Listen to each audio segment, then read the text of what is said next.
Now, earlier today, I sat down with Nicholas Borst of the Peterson Institute for International Economics to talk in more detail about the Premier's news conference and specifically about the direction of US-China relations.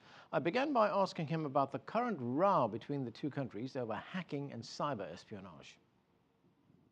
I think this is an issue that has moved from a bilateral annoyance to a real source of tension between China and the United States.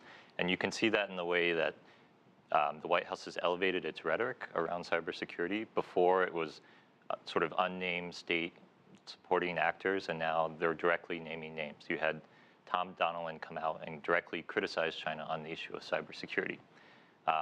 It's true that Premier Li Keqiang did not admit to any involvement in this, but I think there's a wide sense that cybersecurity is a problem, not only for the rest of the world, but within China itself.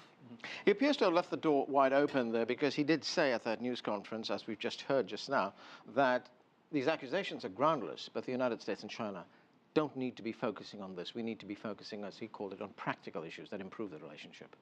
I think you're exactly right. So I think they've left space open for further cooperation between China and the United States on this.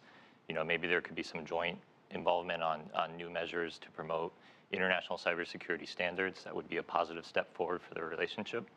And also the message coming from Premier Li is that they don't want this cybersecurity issue to weigh down other aspects of the US-China relationship, which they think are more important.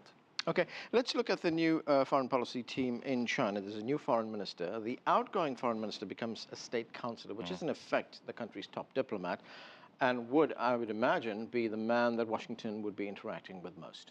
Yeah, so it looks like Yang Jiechi will replace Dai Bingguo, who was sort of the main counterpart for the Americans on the strategic and economic dialogue. So this is a promotion for him. It's someone people in the United States are used to dealing with. He was a former ambassador. He was foreign minister, and now he's elevated to this more significant post. That said, foreign policy in China tends to be a collective leadership for policymaking, and we still don't know who amongst the state council, who amongst the vice premiers will actually take up responsibility for most foreign affairs issues.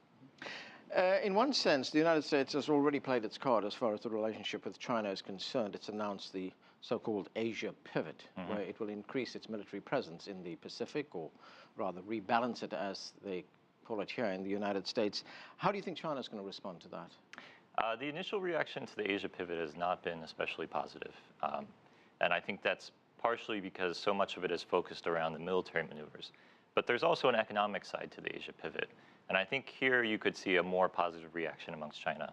So there's things like the Trans-Pacific Partnership, tightening up regional trade standards.